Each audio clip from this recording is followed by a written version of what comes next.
Hello friends, তোমরা জানো আমরা ক্লাস সিক্সের গণিত প্রভাব বইয়ের প্রতিটি অধ্যায়ের প্রতিটি অঙ্ক করার টার্গেট নিয়েছি। তোমরা যদি ক্লাস সিক্সে পড়ে থাকো বা তোমাদের বাড়ির বাচ্চা যদি ক্লাস সিক্সে পড়ে, তাহলে হচ্ছে এই ভিডিওর সিরিজটা তোমাদেরকে খুব হেল্প করবে অঙ্কগুলো সম্পর্কে জানতে। আচ্ছা, আমরা দ্বিতীয় চ্যাপ্টার করছিলাম 7 ও 8 অঙ্কের সংখ্যার ধারণা।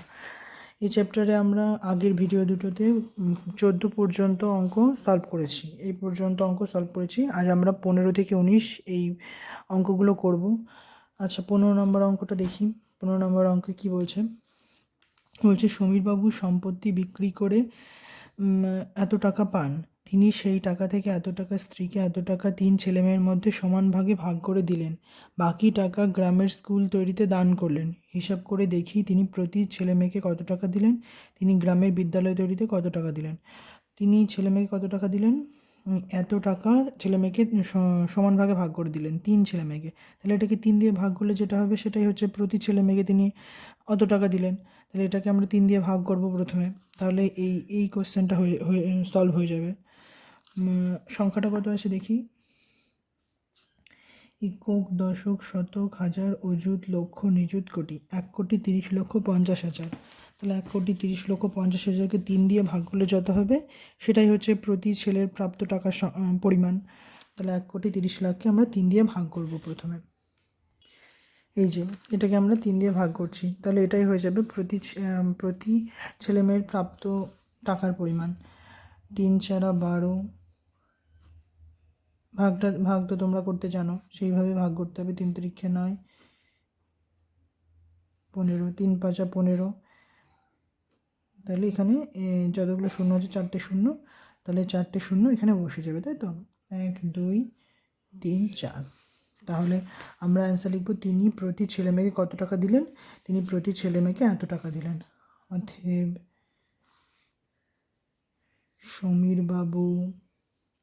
সমীরবাবু প্রতি ছেলেমেয়েকে দিলেন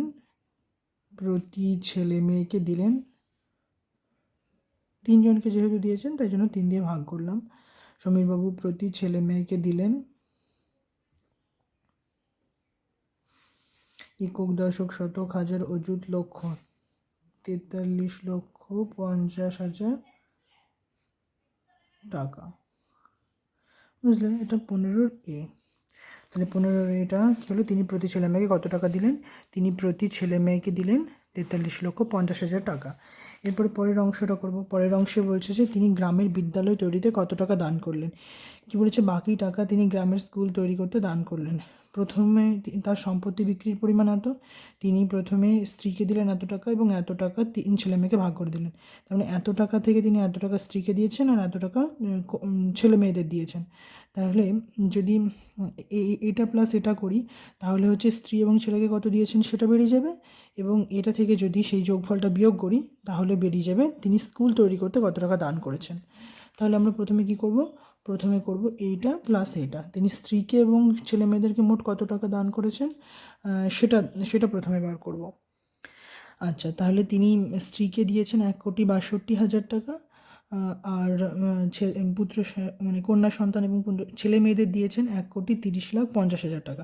তাহলে প্রথমে এই দুটো যোগ করি, 1,62,000 টাকা আর 1,30,50,000 টাকা। এই দুটো যোগ করলে হবে 5 আর 6 হচ্ছে 11, 3 2। তাহলে 2,31,12,000 টাকা, তাই তো। তাহলে তিনি স্ত্রীকে এবং সন্তানকে মোট দিয়েছেন, তিনি স্ত্রীকে এবং ছেলে মেয়েদের মোট দিয়েছেন, তিনি স্ত্রীকে এবং ছেলে মেয়েদের মোট দিয়েছেন এত টাকা, তাই তো। বুঝতে পারলে এটা কি হলো? দুটো যোগ করলাম, মোট দিয়েছেন 2,31,12,000 টাকা। এরপর তিনি তার সম্পত্তি থেকে যদি এত টাকা বিয়োগ করা হয় তাহলে বেরিয়ে যাবে তিনি বিদ্যালয়ে কত টাকা দিয়েছেন, কারণ বাকি টাকাটা তিনি বিদ্যালয়ে দিয়েছেন। তাহলে এবার এই মোট সম্পত্তি বিক্রি করে যত টাকা পেয়েছেন এটা থেকে ওটা বিয়োগ করব। তাহলে এই যে 3,56,29,850 টাকা থেকে আমরা বিয়োগ করব এই যে যেটা হয়েছে 2,31,12,12,12,12 টাকা। এই যে 3,56,29,850 থেকে 2,31,12,12 টাকা। এই যে বিয়োগটা করে ফেলি ঝটাপট, 7, 1, 5, 3, 4, 5, 12 পেয়ে গেলাম। অতএব তিনি কী চেয়েছে, তিনি গ্রামের বিদ্যালয় তৈরিতে কত টাকা দান করলেন। অতএব তিনি গ্রামের বিদ্যালয় তৈরিতে দান করলেন। অতএব তিনি গ্রামের বিদ্যালয়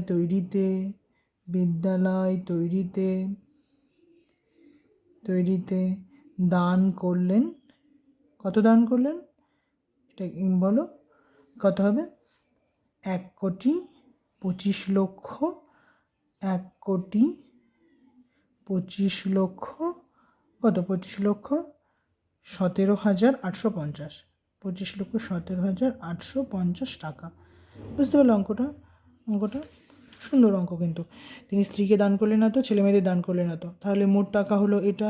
স্ত্রীকে এবং ছেলেমেয়েদের মোট টাকা দান করলেন এটা যোগ এটা, আর তিনি বাকি টাকা গ্রামের বিদ্যালয়ে দান করলেন। তাহলে এই মোট সম্পত্তির টাকা থেকে ওটা বিয়োগ করলে বেরিয়ে যাবে তিনি বিদ্যালয় তৈরিতে কত টাকা দান করলেন। এরপর 16 নম্বরের অঙ্কটা দেখো। 16 নম্বর বলছে, অঙ্কে বলছে একটি শহরের লোক সংখ্যা 2,98,72,600। এদের মধ্যে পুরুষ রয়েছে কতজন দেখো? 1,25,05,000 জন, এবং মহিলা রয়েছে 88,72,435 জন। তাহলে শিশুদের সংখ্যা কত? তাহলে আমাদের কি করতে হবে, প্রথমে পুরুষ এবং মহিলা মিলিয়ে কতজন আছে সেটা বার করতে হবে, এবং তারপরে কী করতে হবে, মোট লোক সংখ্যা থেকে ওই পুরুষ মহিলার মোট সংখ্যাটা বিয়োগ করতে হবে, তাহলে বেরিয়ে যাবে শিশুর সংখ্যা। কারণ কী আছে, শহরে আছে, পুরুষ আছে, মহিলা আছে, শিশু আছে, তাই তো? পুরুষ আর মহিলাটা বলে দিয়েছে, শিশুটা বলেনি, তাহলে বাকি অংশটা শিশু। এই যে এই 15 বিয়ের অঙ্কের মতো এটা। তাহলে আমরা এখন প্রথমে কী করব, প্রথমে বার করব পুরুষ এবং মহিলা মিলিয়ে কতজন আছে সেটা বার করি প্রথমে।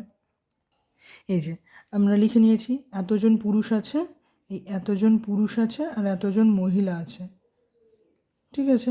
এবার আমরা এই দুটো যোগ করব, তাহলে পুরুষ আর মহিলা মিলিয়ে কতজন আছে সেটা বেরিয়ে যাবে।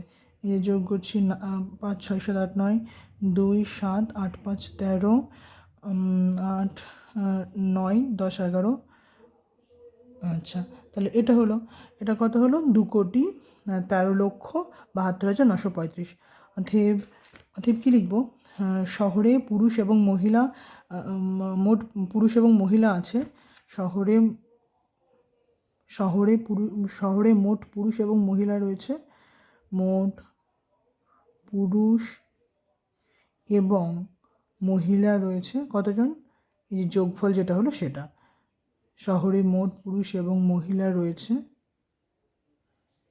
2,13,72,935 জন, তাই তো? এরপর কী করব, মোট জনসংখ্যা থেকে এই যে পুরুষ এবং মহিলা মিলিয়ে যতটা বেরোলো এটা বিয়োগ করব, তাহলে বেরিয়ে যাবে কতজন শিশু রয়েছে। এই যে লিখে নিয়েছি যে এইটা হচ্ছে মোট লোক সংখ্যা, তাই তো? দেখো শহরের লোক সংখ্যা 2,98,72,600, তাহলে এটা হচ্ছে মোট লোক সংখ্যা, এটা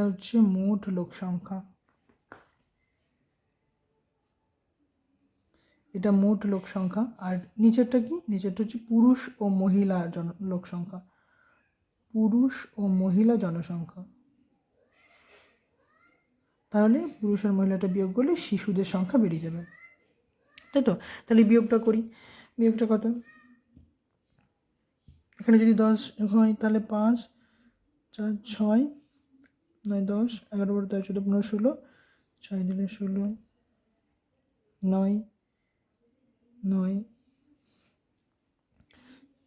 4, 8, তাহলে 8, 4, 9, 9, 6, 6, 5, তাহলে কত হচ্ছে বলো এটা? তাহলে 84,99,665 জন, তাই তো? তাহলে কি কোশ্চেনটার অ্যান্সার কীভাবে লিখব? শিশুদের সংখ্যা কত হিসাব করি, অতএব ওই শহরে শিশুদের সংখ্যা, অতএব ওই শহরে শিশুদের সংখ্যা কত ওই শহরে? 84,99,665 84,00,000 কত হয়েছে 99,665 জন, তাই তো? তাহলে এটা হয়ে গেল 16 অঙ্কটা। 16 অঙ্কটা তো এটাই চেয়েছে সুদের সংখ্যা কত, তাহলে 16 অঙ্কটা হয়ে গেল। 17 অঙ্ক কী বলেছে দেখো, 17 অঙ্কে বলেছে এতর সাথে কোন ক্ষুদ্রতম সংখ্যা যোগ করলে যোগফল এত দ্বারা বিভাজ্য হবে। তার মানে এত দ্বারা বিভাজ্য হতে হবে। তাহলে এটাকে ভাজক আর এটাকে ভাজ্য ধরে প্রথমে এটাকে ভাগ করার চেষ্টা করি, দেখি কত কম বা বেশি হচ্ছে। 17 অঙ্ক, 17 অঙ্কটা 2 3 4 5 6 7কে 835, 2 3 4 5 6 7কে কত দিয়ে ভাগ করব, 835 দিয়ে ভাগ করার চেষ্টা করব। দেখি ভাগ করার চেষ্টা করি। আচ্ছা প্রথমে কত দিয়ে কত বাদ যাবে, এই এত দিয়ে যাচ্ছে না, তাহলে এতটা মানে 2 বাদ যাবে প্রথমে, এটা হচ্ছে, তাই তো? ভাগটা তোমরা করে দেখবা, 7 8 9 10 11 12 13 14, 7 দিলে 14, 6 7 8 9 10 11 12 13 6 675। আচ্ছা এই 6 নামছে, তারপরে এবার কত যাবে, 7 8 8 বাদ যাবে, তাই তো? তোমরা দেখবা এটা, হ্যাঁ ভাগটা নিজে নিজে করবা। 5 8 40, 3 8 24 25 26 27 28, 8 হাতে থাকলো 2, 8 8 64 65 66, এই যে হলো 6 8 9 10 11 12 13 14 15, 7 দিলে 15, তাহলে 6 7, আচ্ছা 7 নামছে যেহেতু বাদ যাচ্ছে না তাই এত, তাই তো? আচ্ছা যদি এতর সঙ্গে কত যোগ করলে 835 দ্বারা বিভাজ্য হবে, তাহলে আমরা এরপরে করব হচ্ছে 835 767 বিয়োগ করব। বিয়োগটা করবে তোমরা, 7 8 9 10 11 12 14 15, 8 হবে যেহেতু 8, ওই জন্য 6 7 8 9 10 11 12 13 6, এটা 68। তাহলে এই 68 বেশি হলে, আচ্ছা এই সংখ্যাটা যদি 68 বেশি হতো তাহলে এইখানে আর একবার চলে যেত না, 68 বেশি হলে এখানে 835 হয়ে যেত, তাহলে এক বেশি হয়ে যেত, 835 এক দিয়ে ভাগ যেত, দিয়ে মিলে যেত ভাগটা, তাই না?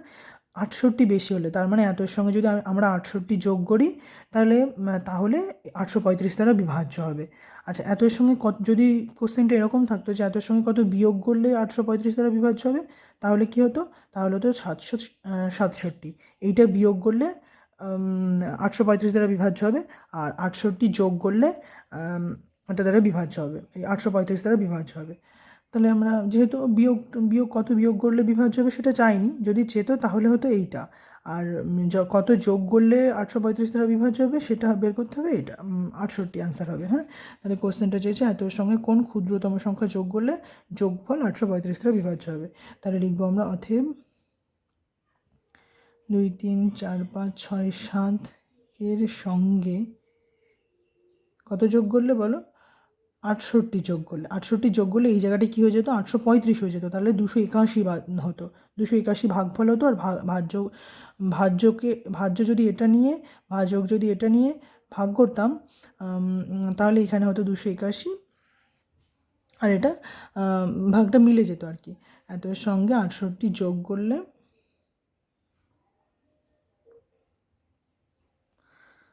68 যোগ করলে যোগফল 835 দ্বারা বিভাজ্য হবে। বুঝেছো তো অঙ্কটা?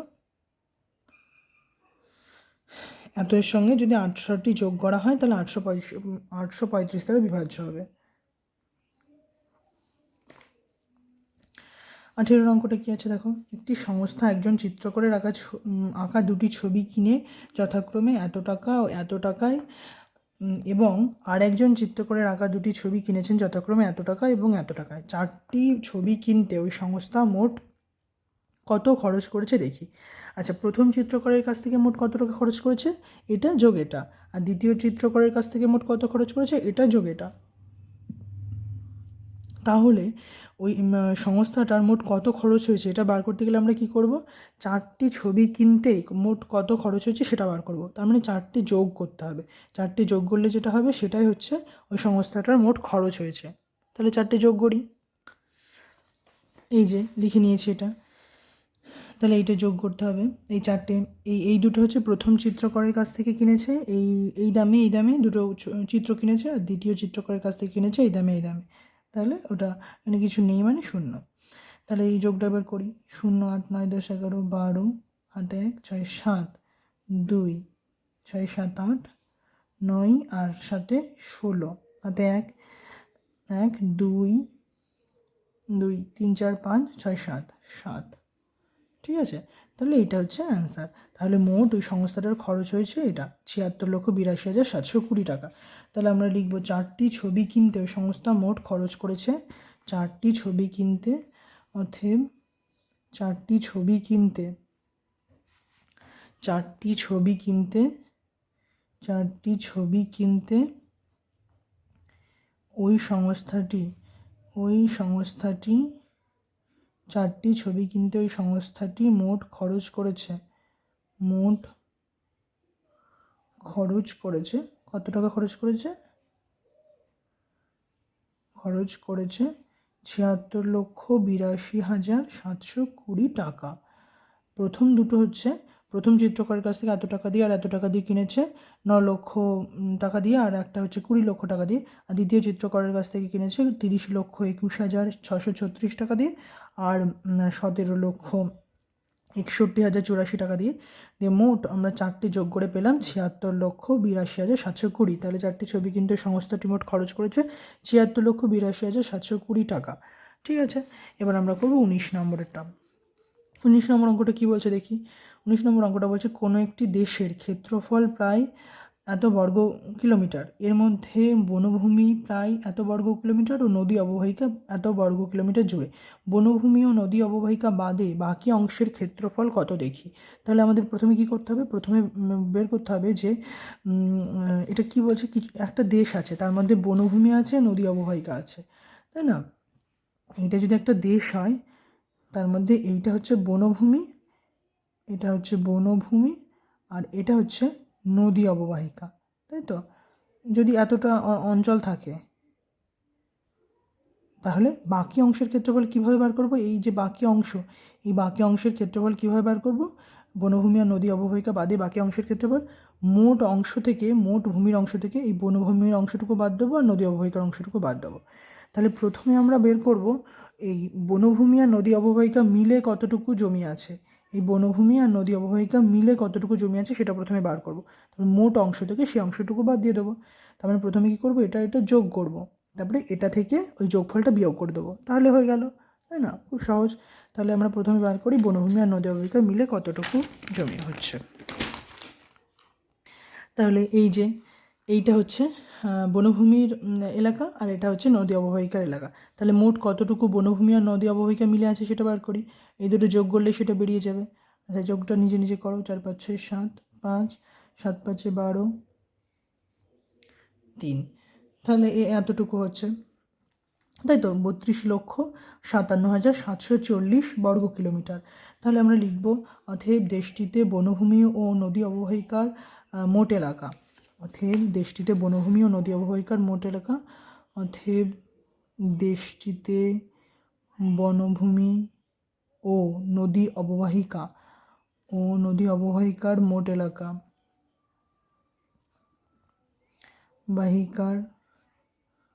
এলাকা কতটুকু? মোট এলাকা সমান 32,57,740 বর্গ কিলোমিটার, তাই তো?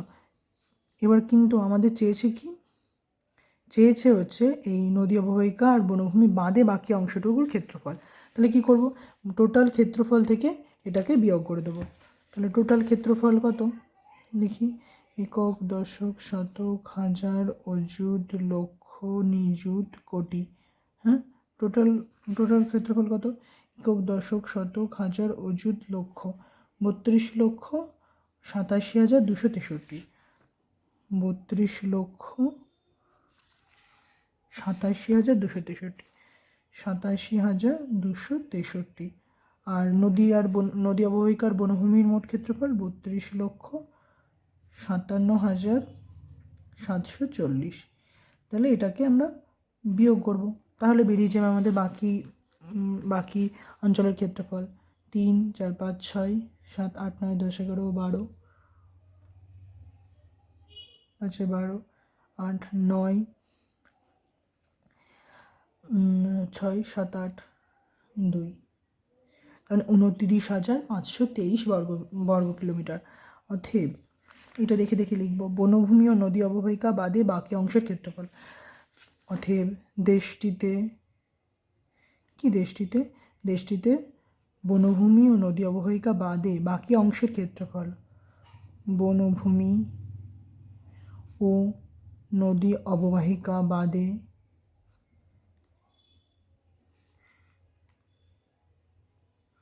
বাদে বাকি অংশের ক্ষেত্রফল, বাকি অংশের ক্ষেত্রফল